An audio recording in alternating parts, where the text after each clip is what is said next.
Yeah, that won't do. How about this one? No. I'll tell you what, I'll just start the podcast. Hello and welcome back to the Andrew Culture podcast. You've probably guessed it, I am Andrew Culture. I'm here with an old friend of mine called John Ridealgh, and he just blinked at me. Did I say your name wrong? Well, Ridealgh, but it doesn't matter. This is horrible. This is like, you're now the second person out of the 3 podcasts where I've said their name wrong, even though I've known them for years. It is a difficult name, so... Fair enough. Do you want to spell it? Ridealgh. Cool. We were just saying that John said... I was just starting the show notes for this, and I just said to John, "So how do you spell your name?" And I said, "I am sorry to ask." And what did you say? You said you just got into the habit of saying your name then spelling it. Yeah, or just spelling it, because people will say what, and then you just have to repeat it anyway. Yeah, I have to do the same with my real name. It may shock listeners to learn that Culture is not my real surname. It's just a pen name that I've used for years. Well, it took me probably about 5 years from knowing you to realise that Culture wasn't your second name. I've had clients on sort of the work side of things. My real name's Andrew Laws. I don't make a secret of it. But yeah, if I say my name to anyone, it's always Laws, Laws, because people put an E. But yeah, sorry, I'm going off track already. So these first few episodes of my new podcast, I'm speaking to people who have sort of subverted the norm, who've kind of jumped off kind of the normal path of things to kind of do what they want. And my friend John here, let's go right back to the start before I kind of reveal what it is you do, because I think your job, your vocation, it's a bit more than a job, is something I think a lot of people would love to do. So let's start right at the beginning. So I know you're from Debenham, so we can which is in Suffolk, so we can glaze over that part. So how did you do at school? Because the reason I ask is that I think a lot of people, I've got some family friends who get proper stressed about their GCSEs and studying, and so you're doing your dream job, but how did you do at school? I did all right, middle of the road, really. Middle of the road? I got all but 2 of the 10 GCSEs above sea level. Oh, I forgot this, above sea Sorry, so you did your GCSEs on dry land above sea level? Yeah, I think the middle of Suffolk's just on sea level, isn't it? Brilliant. So have you used your GCSEs in what you're now currently doing? Well, no, not at all. Not at all. I think the GCSEs were forced on you to sort of take them, as such importance. But by the time you get past uni, I suppose, then your GCSEs really don't matter. Okay, so what did you do? Did you go to uni? Yeah. Because I sort of, at school you sort of drilled in, you need to go to uni, you want to go to uni. It's a bit of a conveyor belt, isn't it? Yeah. And I did accountancy at university. Because did you really? I wanted to do something in business, but I did business A-level, did all right, but I didn't want to just do business degree. I want to do something different to learn about all the aspects of business. So I thought it'd be really fun to do accountancy. There's not a lot of people who think it'll be really fun to do accountancy. I have an accountant because I work for myself, and I kind of adore him. Actually, I'm quite open saying that. Hello, John Falcon Accounts. Well, nothing against accountants, but I learned the hard way that it wasn't fun. Well, no, that's what I was going to say. I think it's one of those vocations that if you dig it, do it. My sister absolutely loves figures and numbers. Really, it's really her thing. So you got to university, you sort of discovered it wasn't really your thing. No. What was the first clue? I made some good friends at uni, but not a lot of them were on my course. No one was very social. That's probably quite an interesting way of looking at it. Although it's my podcast, I shouldn't talk about myself, but I did nursing, or like the course you do before you do kind of proper nursing. I wasn't like doing pretend nursing or anything, but I'm really good friends with everyone on the course. It's kind of one of the absolute best things. But yeah, I have spoken to other friends who said that they just sort of found themselves at university and their friends weren't doing anything close to what they were doing. No, I mean, I learned how to live and, I grew up, but no, the course side just wasn't for me. Did you finish it? Yeah, finished it. You finished it? Yeah, I got passed again. I just got the bare minimum to do it. I think that's awesome, because I don't think anyone should feel under pressure to kind of stick at something they really hate. No. I would advise not against to be honest, doing that. I did the same thing with this pre-nursing course. If anyone wants to be pedantic, it was a BTEC ND Science brackets Health Studies, but it was one of the gateway courses. So I stuck it out to bare minimum as well. So what was your next step? Where did you go from there? Well, so I came back home. So that was in Portsmouth. Came back home. I had been working at Stunham Barnes Golf Centre. Oh yeah. During GCSEs and sixth form, and then I went there and got a job at Centre Parks. So I did Centre Parks at the warehouse at the Park Mark for a couple of years. John, I'm sitting here frowning and looking surprised. And I say I've known John for a long time, and I think we're trying to work out how long it was, and just gave up. John he's played in bands in Ipswich, and so have I, and that's how we know each other. And that's probably how I didn't know you worked at Centre Parks, because when we were kind of on a billing together, or you were playing a gig and I was there, or vice versa, we probably didn't talk about careers and stuff much, did we? No. Okay. But I mean, Centre Parks is not much to talk about. Oh. Other than it's at Centre Parks. I've not been actually, so I can't comment either way. It is nice, and I don't want to disrespect anyone that likes Centre Parks, but I do find it's a bit like an open prison. And it was lovely working there with the people, but it would have been perfect if the customers weren't there. Which then you wouldn't have a business. It's funny how often I hear something like that. I went to go and stay with a church thing. I went to go and stay at Morecambe Bay Pontins. I think it was a Pontins or a Butlins, and it was a big churchy event. And about a month after that, they converted it into an open prison, and apparently they did nothing to change it. Didn't change the fence, didn't change the canteen. I kind of like the idea of kind of these prisoners at what was then turned into an open prison, having their lunches in like a sea shanty themed restaurant and whatever. I think it's quite jolly. Kind of they got the crazy golf and the rapids. The rapids, yeah. Brilliant. Okay, so you decided at some point to leave Centre Parks and take on another challenge. What was that? So I left Centre Parks and got a job at Calver's Brewery. Now Calver's is a fairly, I think it's fair to say they're a famous Suffolk brand. We've got a lot of big alcohol brands in Suffolk. Aspel's and Adnams being the two. And Green King, of course. Of course, Green King, definitely. But I'm not sure people know Green King as Green King. They probably know the products more than the brands. You get Abbott Ale and several others everywhere. Well, yeah, they own loads now, yeah. Okay, so that's your first beer-related job. Yeah. Now, did you specifically want to work for Calver's because of the beer? I was always interested in beer. It's in the family. But it's actually a friend of mine that got me the job. Actually, just before we go any further, you said you were quite interested in beer, and I'm trying to think. Yeah, I think most kind of young people are quite, and old people and middle-aged people are quite interested in beer. But you had a bit of a stronger family link to the trade than that. So do you want to tell us a little bit about that? Well, my dad worked at Muntons. He just retired now, but he did 40-odd years at Muntons. Okay, so what's Muntons?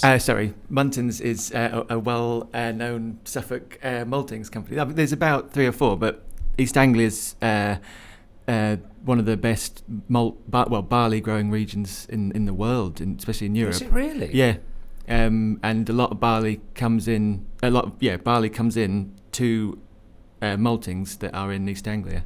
Is it in Stowmarket? It's in Stowmarket, yeah. Yeah. Just near the old ICI paint factory, which I think is, I can't remember what it is now. I think you told me once, probably years ago, that something like 80% of homebrew kits start their life, or the ingredients start their life in Stowmarket. I'd say 80 because it's not all of them, but there was at a point probably, there's Edme up in up north somewhere. But yeah, I'd say about 80% of all the beer tins and wine actually are all really? Made in Muntons. They have a whole plant for it. So apart from your dad working there's another reason you know where the kits come from. What's that?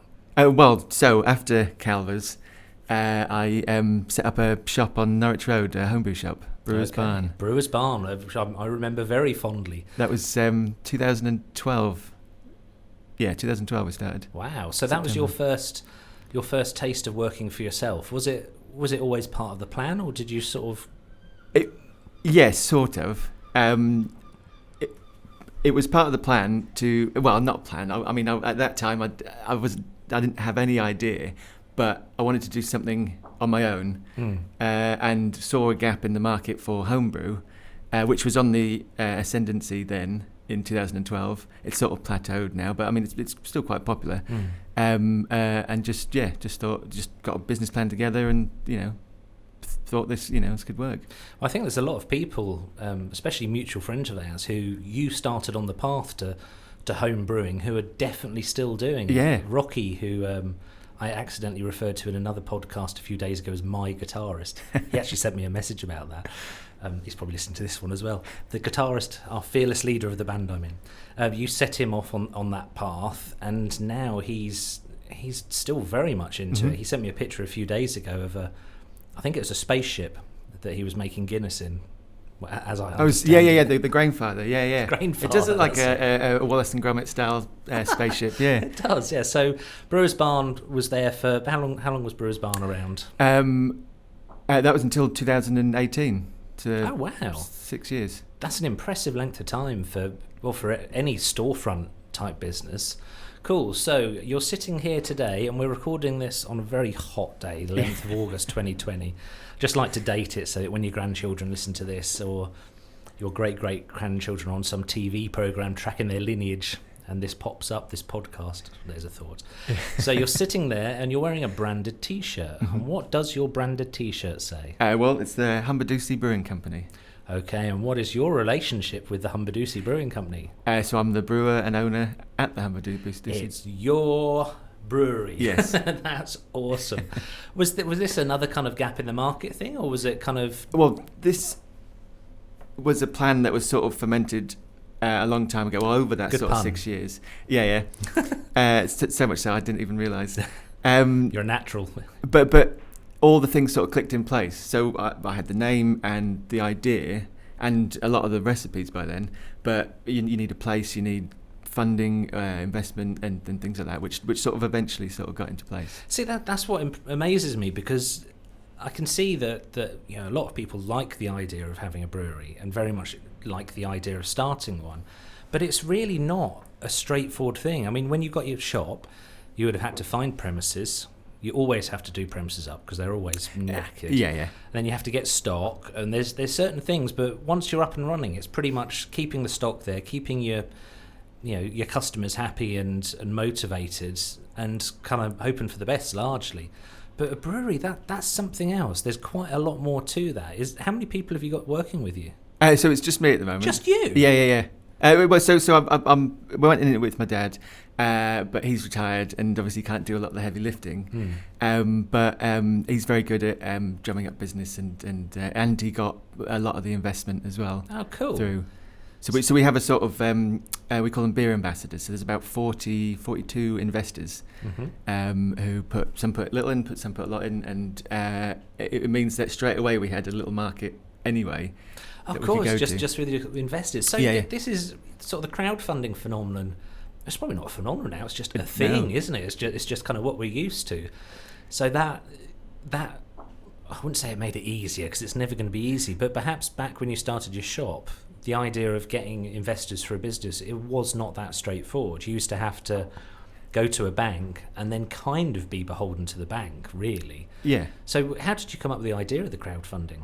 Again, that was my dad's idea. But well done, John's dad. What's your dad's name? It's Alan Ridealgh. Well done, Alan. Yeah, he started it because he has this group of friends he calls the Alan's Git Club, and essentially, I don't know, it's not even funny, but essentially, and they call themselves that. But they're a group of friends, and they just visited breweries around the country, and they'd essentially go drink and then have a meal and then go home, or if it's far away, you'd stay over. Well, sounds like a fine thing to do. Yeah, and so that's essentially where it started. And then they had friends of friends, and we got to a point where it was about 40, 45 as it is now, and we had to stop it really because lots of people coming. You had to stop it. Well, yeah, because again, you didn't want it too much because then it sort of gets out of control. See, this is the thing that I can see. There's a lot of work when it becomes a very large crowd-funded thing. So one of the other breweries we have locally here in Ipswich is Big Drop Brewery. which is friend James Kindred, and they've opened it wide out so anybody can invest, and they've got a lot of investors. But that for them, I'll have to get James on to talk to him about this. It must almost be a job in itself, just having that many people to look after. Mm-hmm. So you've got your hearty band of kind of 40-ish investors. How involved are they?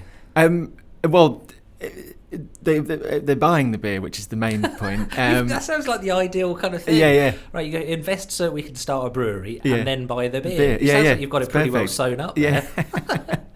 No, it's been very easy, and we haven't had too much.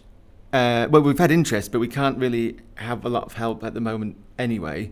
Just because we're starting out, we're not brewing loads. We've got capacity for about 4,000 litres, but we're probably doing about half of that. Well, not at the moment. We were doing half of that. So 4,000 litres. A week, sorry. A 4,000 week? That's the full capacity, yeah. See, that sounds like an awful lot to me. How many sort of country pubs would that supply? Well, that would supply loads, but you'd put some into bottles as well. Okay. So you could half and half. Okay, so are you selling direct to pubs? So now, when we come, the pubs are now back open. We are back into the pubs Okay, in cool. cask, firkins, which are 40 litres size. 40 firkins. I like the kind of the terminology around brewing. It doesn't appear to have changed for hundreds of years. No, it hasn't, and it's confusing because you mix like gallons and litres together, which gets confusing. That's just the curse of being British. I mean, Yeah. I'm older than you are, but I'm just saying that for listeners. Clearly, you know that. But I was never taught imperial at school. So kind of when I come up against something that's imperial, I find it horribly confusing. It's like 4 squabbits go into a cubit and 11 cubits go into a 12 to norm. I don't know. It's about as much as I know about imperial. But before brewing, I'd never heard of hectolitres. And what now? So they're, I've got to get this right, 100 litres. I suppose that makes sense. 'Cause you get hectares for lands, don't you? Yeah. Okay. So then you've got to put everything into hectolitres as well. So it's crazy on both sides. So is it just basically like big recipes? You said you had the recipes before you started the brewery. Because of home brewing and brewing my own beers. So I started home brewing with those kits at university. Because you get the sort of like, again, it looks like a spaceship, but it's plastic this time. And those old ones used to have like a little, almost like an accordion spring on the top. And that would be the airlock, and that would sort of move in and out when you know it was ready, or you know when it's finished fermenting. All the way to the new kits and starter kits, which are very good. Okay, so how did you go about choosing your recipes? Because to my mind, your beers, they are not the same as all other beers. I don't think they're wild. You've not got crazy things, but they are not like the beers that other breweries are putting out. They're not crazy because I've still got to sell it to a sort of traditional marketplace in Suffolk. Okay. So I didn't want to go too... I mean, they're hazy, naturally hazy, which means they're unfined, which some pubs won't take at all because... Really? Yeah, because their customers don't want it. I'm kind of surprised by that, because I would have thought the world's moved on, because even Adnams are making hazy beers, even Brewdog are making hazy beers now. But if there's a lot of pubs that a lot of drinkers are still like what they like, or know what they like, know what they will like. But I mean, we've had some great encouragement and from the hazy beers as well. Well, I've sampled kind of your wares, and I'm a fan. And I mean, despite the fact you're a friend, even if you weren't, I'd still kind of tell the truth about that. One of the things that I like is that you do the table beer. Yes. Which is I know the concept of table wine is kind of, I guess, a French concept of having wine that's not quite as strong, or is that where you took the inspiration for that from? Yeah. It's a known style. It's an established style, which is essentially that, which is a low ABV. They tended to be like not a mild, because that was the drinkers, but they were low ABV beers. But the modern twist on it is you pack it full of hops, so you get that hoppy flavour as well. Right. And you can drink a lot of it. So is that, I'm just showing my ignorance now, but is that the same thing as a session ale, or is that something sort else? of, but then the session ales tend to be up to about 4.5%. And so I've seen some kind of big breweries now putting out session ales that are 6.5, and I was thinking, what kind of crazy session's that? Yeah, that's not a session. Here's the headache. Yeah. Okay, cool. So you say that the beers are being kind of well received. What's been the biggest surprise since you started? Have you had a moment where you kind of stopped in your tracks and thought, do you know what, I'm doing this now? I'm cracking this. I'm getting somewhere. Funnily enough, that happened, and then about March this year, and then COVID hit, and then I was going to say, remember we're recording this in 2020, so March has quite a big significance. Yeah. So yeah, it was going well. We're still only a year of actually brewing, so we're still only a year in.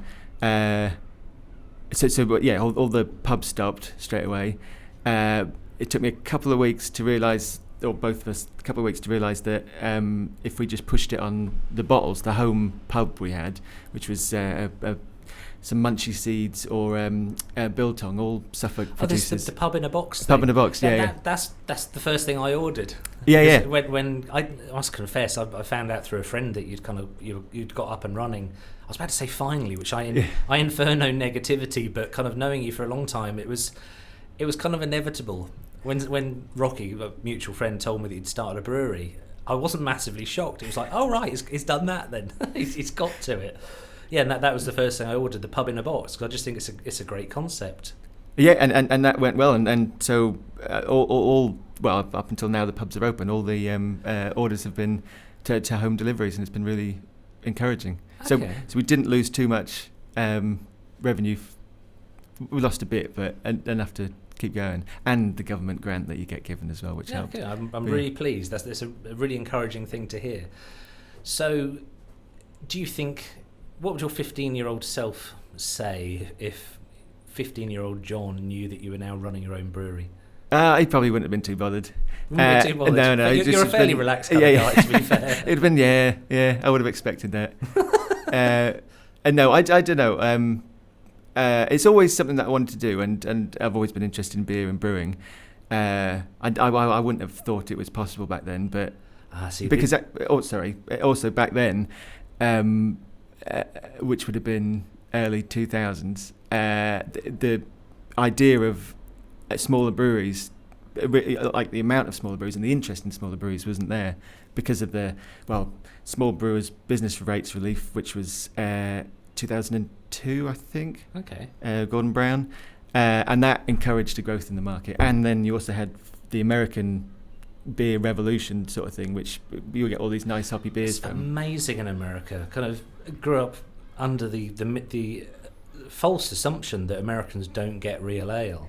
And I was visiting America with a friend about 2004, and we went into an American friend who lives near Boston. He said, we ought to go to the off license, because we turned up, and this is a guy, you know him, Jim from Immortal Alice.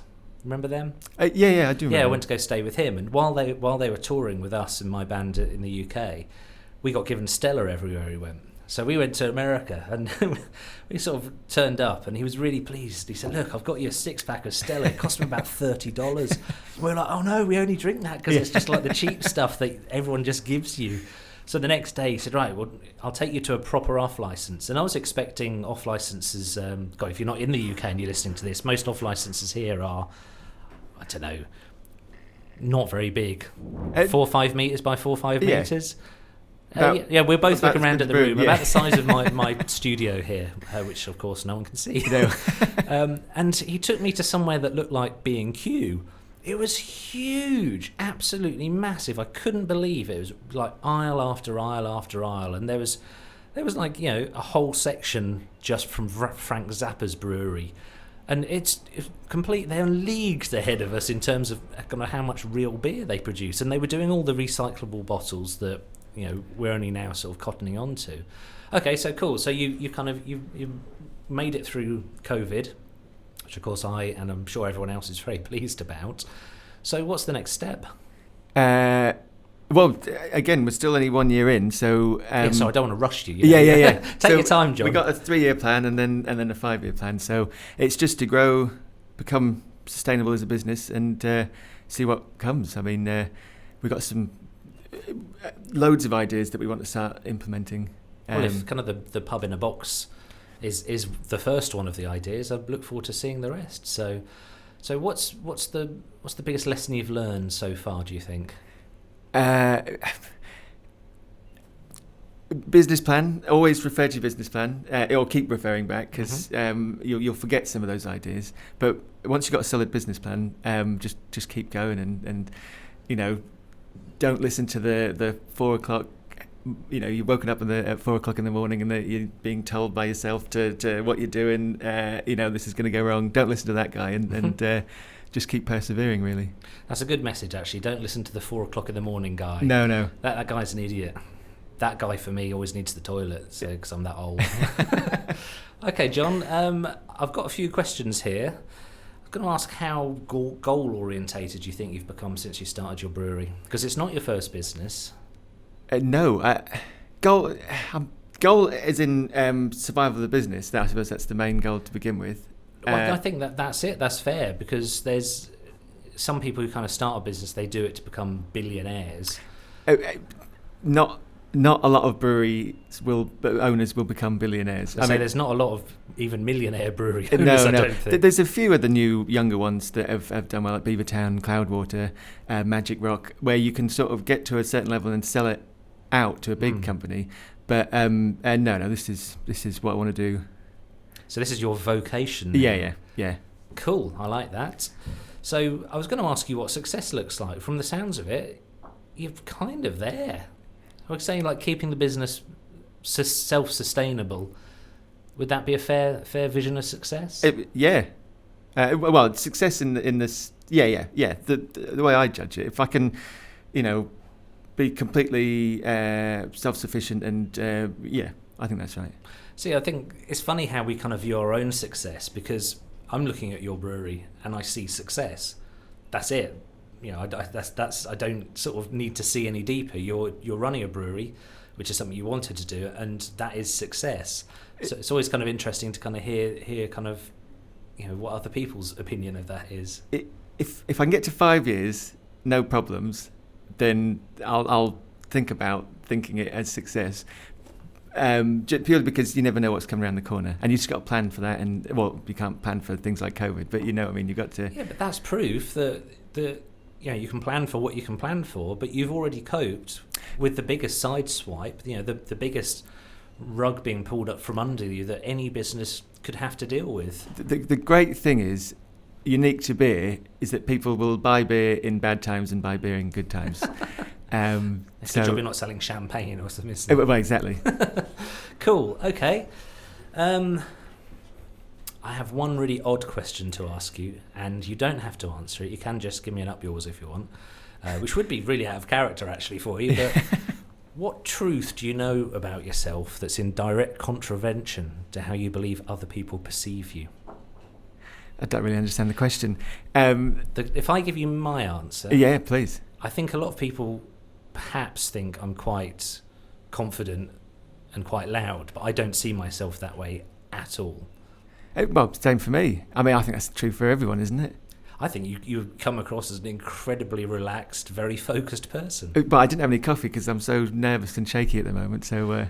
It's really impossible to tell you, John. I've known you a long time. I've just always assumed you were very chill. I've got the look of like a sleeping cat, but really inside... Really inside a swan. A swan graceful on the surface, but doing whatever swans do under the surface. Okay, John, well, it's been super cool speaking to you. So, how can people buy your beer? If you go to search Humber Doucy Brewing Company, you can get on the website and order through the website at the moment. Or we have a little shop about half a mile from the brewery in a Subaru garage, which is at the moment it's only open Friday afternoons and Saturday mornings. But you can find the number on the website, give us a ring, and we'll explain everything. Just want to dwell on the name just before I let you go. It's a good story. So Humber Doucy, I think you probably ought to spell it as well, because I'm saying it with a Suffolk accent, Humber Doucy. So it's a lot of spelling in this podcast. Humber, like the river, and then Doucy as Doucy. And it's a very well-known street or lane in Ipswich, which I went to sixth form at Northgate, and hadn't heard of Humber Doucy Lane at all, and I was always fascinated by it. And everyone sort of has fond memories of it because there's a load of prefabs and everyone's nan lives on Humber Doucy Lane or off Humber Doucy Lane. You're so right, actually. It's yeah. definitely that part of town. Yeah, isn't yeah. it? And the Ipswich Historical Society think it comes from the Napoleonic Wars. There was a French prisoner of war camp based out there. Right. And they'd be marched from the camp to the fields to do their day's labour, and they'd be marched through Humber Doucy Lane. Oh, right. And they'd stop and have a break on the leafy side, well, the shade of the trees. And in French, Humber Douce means sweet shade, and they think it's been anglicised to Humber Doucy. You are right. You have got a good story behind it. But you're not actually in Ipswich, are you? Whereabouts are you based? So we're based in Bacton, which is, bang smack in the middle of Suffolk, really, between Stowmarket and Diss. It's not far. There was a big fire there a couple of days ago, wasn't there? In Bacton? Bacton, yeah. Don't know. Sorry, no, I'm going horribly off course for a podcast. Just trying to remember if I heard sirens. That's going to age like milk, that is. Okay, John, thank you ever so much for coming to talk. I really appreciate it. Okay, well, that's it for this episode. I'm looking for people with interesting life stories you can probably tell. So if you've got one, then please let me know. Okay, John, I'm going to say goodbye. Would you like to say goodbye? Goodbye. Thank you very much. Well, that's the end of this one. So, what do you think? Do you like it? I hope so. This is the kind of bit that you might be able to tell I just use the same bit every time because, well, it's not so much lazy as efficient, but this is the bit where I say smash the like button or stab at it or actually just stroke it gently. Be nice. Yeah, why would you be so aggressive? But please like, please subscribe, and please rank, rate, tell everyone this. These kind of things, I assume they matter. Everyone else says them. But there you go. So endeth this episode of the Andrew Culture podcast. If you want to know more about what I get up to, go have a look at andrewculture.com because I won't bore you with it here. Anyway, until the next time, keep it cool, stand in a dry place, or do what you want. I'm not your boss. Bye.